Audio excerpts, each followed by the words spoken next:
All right, let's jump right into this because we've got a really strange, almost paradoxical situation brewing in American agriculture.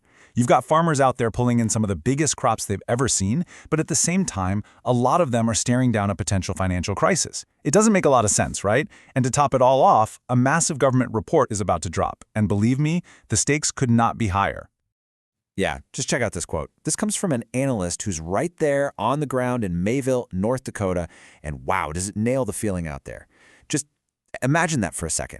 You have the best year of your career. You produce more than you ever thought possible, and you lose money doing it. That's the reality for a whole lot of farmers right now. It's a real puzzle, and we're going to try and piece it together. So yeah, that's the big question, isn't it? How can a record harvest possibly be bad news?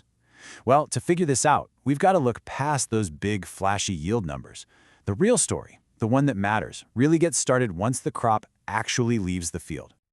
I mean, it seems to fly in the face of basic economics, right? More stuff to sell should be a good thing, but it's not that simple, not this time. The answer actually boils down to one single super important term. It's a word that farmers absolutely live and die by, but honestly, most of us have probably never even heard it before. And this is it. This is the heart of the whole problem. See, a farmer doesn't sell their corn or soybeans on Wall Street. They sell it to the grain elevator, the one just down the road. And it's that local price, what they call the cash price, that makes or breaks their entire year. And right now, that's where everything is going wrong.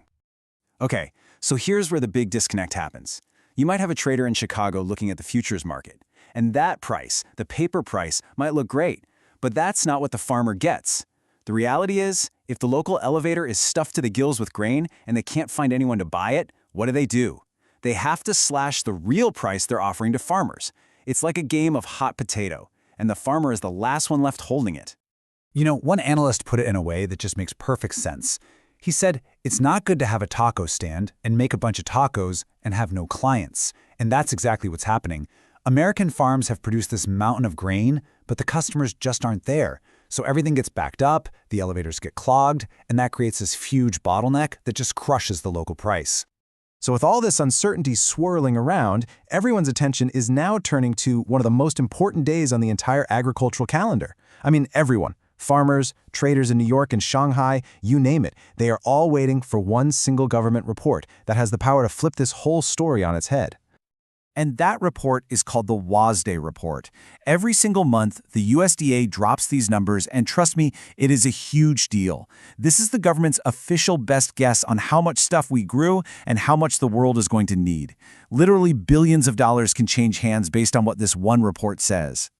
So for this month's report, all eyes are on one thing. See, the end of the summer was really dry, there was some disease out in the fields, and because of that, pretty much everyone thinks the harvest isn't going to be as massive as the USDA first predicted. The market is actually hoping for a smaller number. A smaller supply could mean higher prices, which farmers desperately need. So, what's the word on the street? Well, the consensus among private analysts is that the USDA has to cut its estimates for corn and soybeans. It's pretty simple. They've seen the dry fields, they've talked to the farmers on the ground, and they're basically saying the government's current numbers are just plain out of date. But, and this is a big but, there's a catch. There's a lot of skepticism in the market, because traders who have been doing this for a while, they know the USDA has a reputation for being, well, a little slow to change its mind. So there's a real fear they might just kick the can down the road. Like one analyst said, they might wait until October or maybe even January to make the cuts that everyone thinks should be happening right now. And here's why that's so important. Because even if the USDA does say the US crop is smaller, that's just one piece of a giant global puzzle. The game has changed. An American farmer isn't just competing with his neighbor anymore. They're competing with the whole world. Think of it like a global chessboard. Yeah, the US is a major player, a powerhouse, but so is Brazil. So is Argentina. So is Russia. And maybe the most powerful piece on the whole board, the biggest buyer, China. Seriously, a decision made in Beijing or Brasilia can have a bigger impact on a farmer in Iowa than a drought in their own backyard. And just to give you a sense of the scale we're talking about, look at this number, 180 million. That's how many metric tons of soybeans Brazil is projected to grow. That is a mind-boggling number, and it represents this massive competitive pressure. A real fundamental shift in who holds the power in global agriculture. And here it is, laid out plain and simple. This is the new reality. Brazil is on track to blow past the United States in soybean production. They've spent decades building up their infrastructure, and now, well, now they're ready to take the crown as the undisputed king of soybeans. And for a lot of American farmers, this right here is the knockout punch. Their biggest customer, China, has just vanished. Poof, gone. This is the time of year they should be buying millions and millions of tons of U.S. soybeans. And instead, they've bought zero. Nothing. They're getting pretty much everything they need from Brazil, and that's leaving American farmers holding the bag with a massive surplus and nowhere for it to go.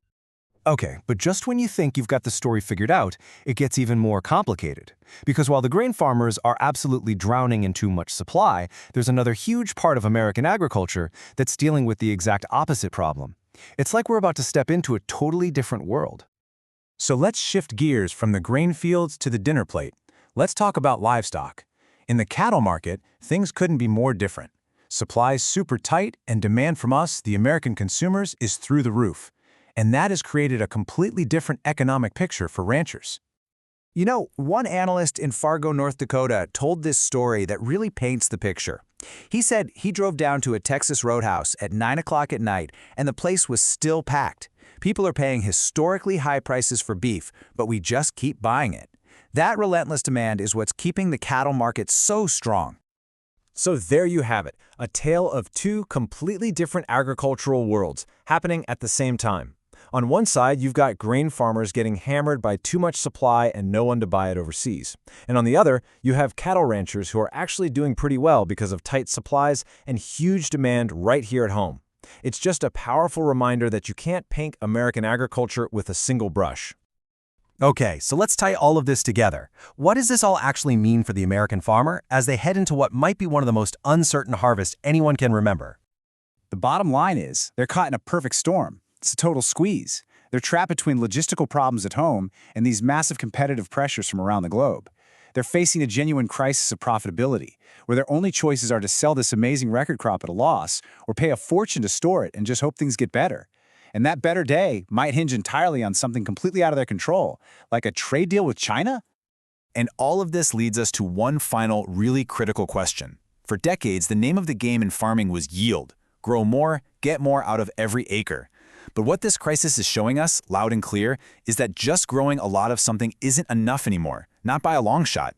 The ability to sell it, that's what really matters now. And figuring that out is the challenge that's going to define the future of the American heartland for years to come.